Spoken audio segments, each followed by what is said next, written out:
Jerry Paxton for GamingShogun.com here at CES in Las Vegas. We're here at Razer's booth with founder Robert Krakoff. Again, we interviewed him last year. It was awesome. And Razer's got a whole new product line to show us, and Robert's going to tell us a little bit about it. How you doing, Robert? I'm doing good, Jerry. How you doing? Excellent. It's been a busy show. How's the show been for you guys? Yeah, it's been a terrific show. We've been inundated this year. Razer, for a little company, keeps doing big things.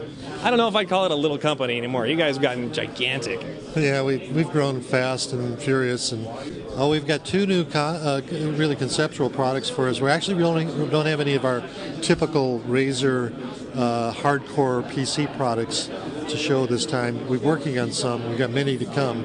We haven't really abandoned that market, but we're really expanding. And about a couple years ago, we started getting a lot of requests from people who crossover play both platforms, and from the console players who wanted a better controller, wanted a better headset, wanted something on a more of a tournament level. So this is really kind of the hardcore console players, and they started asking us, like, can't you do something that's a little bit better? So we're going to show you that, but first we actually have something pretty exciting and different and new for the PC. We were approached by a software developer, a program developer company called Sixth Sense, and we've been approached by a lot of companies about doing 3D object input devices, and for a number of years, and we've always said, yeah, well, pretty nice, but really not for gaming. And this time we said, wow, this is amazing. And so I'm hoping that what you're actually going to see, and if you can visualize this, is like maybe a glimpse into the future of gaming. It's pretty interesting, and particularly input devices. So what they actually have is just basically a concept, demo of what the technology is going to be. So should we start with them? Absolutely. Let's check it out. We've been hearing it. We heard a little bit about it in the press release, but we want to get our hands on it. We want to see it in action. Absolutely. It's pretty exciting. Okay. All right. Anyway, Jerry, I want you to meet Jeff. Jeff is CTO for Sixth Sense. Jeff is going to be demonstrating the Sixth Sense technology. Razer's part in this is that we will actually be building the input device to match this amazing technology. So I want you to see the technology, and then Jeff's going to demonstrate some of the features of it, and then you can ask any questions you want along the way. So just to... hello, Jeff. Hi, Jerry. Nice to meet you. So what we're going to see here, the actual peripheral itself isn't the Razer peripheral yet. No. It's just the basic Sixth Sense made prototype. It's prototypical peripherals. And and Razer's got, probably the rest of this year to work on it, and we'll see what we come up with. We don't have no ideas. I have ideas, but I can't really tell you what it's going to be like because we haven't really decided yet. Gotcha. All right. Well, let's check it out. So this is the Sixth Sense control system. This is a special version of Left 4 Dead that we made with the help of Valve to show off the control system. So I'm using two controllers here. The right one is a direct one-to-one view angle, so I can look left and right and up and down. It's very fast, very high performance, so it's like a keyboard and mouse kind of setup. And then I can walk around with the analog stick on the left-hand controller. But there are also gestures you can do, like weapon switching, so I just do a quick flip of the wrist to select previous and next weapon, pills, the gun. You can pull the trigger to shoot, so I can spawn some zombies here and take on the zombie apocalypse. This is our first-person shooter interface. You can do other gestures like shove, just with a quick flip of the wrist. You can reload just by rotating the controller like that.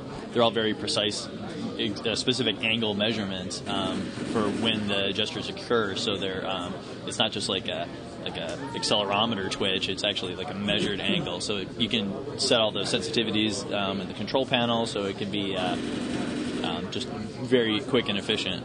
So now you said it's not an accelerometer. Is there, what kind of sensing technology do you utilize inside the controls? The Sixth Sense technology uses it's a very weak magnetic field that gets generated by the base unit here and is sensed by the controllers. Using that, the controllers are able to compute the exact position and orientation of the controller. So a good example of that is with the melee weapons. So when I select a melee weapon and I bring up the controller and hold on to the trigger, now I can do a direct one-to-one movement of the katana there. And when the zombies come, he ducked out of the way. lucky.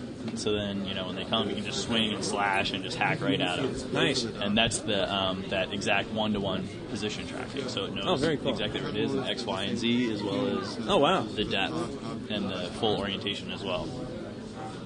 That's pretty cool. It's we'll build with this. Now it seems like, just from it seems like a fairly complex system. How easy is it for developers to add this into their game? Yeah, it's actually one of our main focuses has been making sure that it's really easy for developers to integrate the control system into games, because we know that the most important thing is making software that's fun to play. We're not trying to just add motion controls onto existing games. We want to make it so the games really, the motion controls really add new features.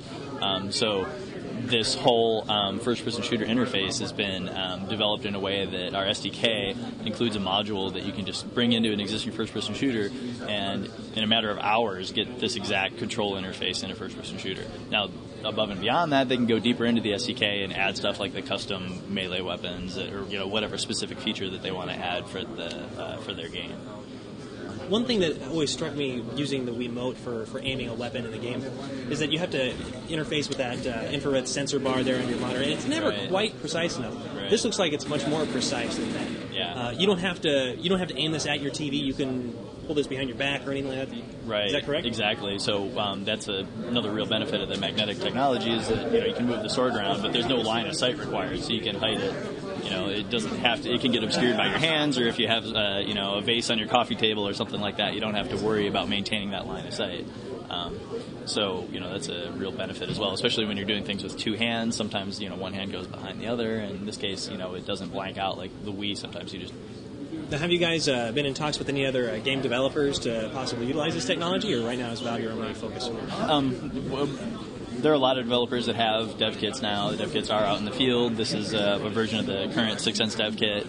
Really, Valve is our premier partner, and they're the ones that we're most interested in talking to for now. But dev kits are available, so if anyone's interested in getting a dev kit, please go to 6sense.com and send us an email.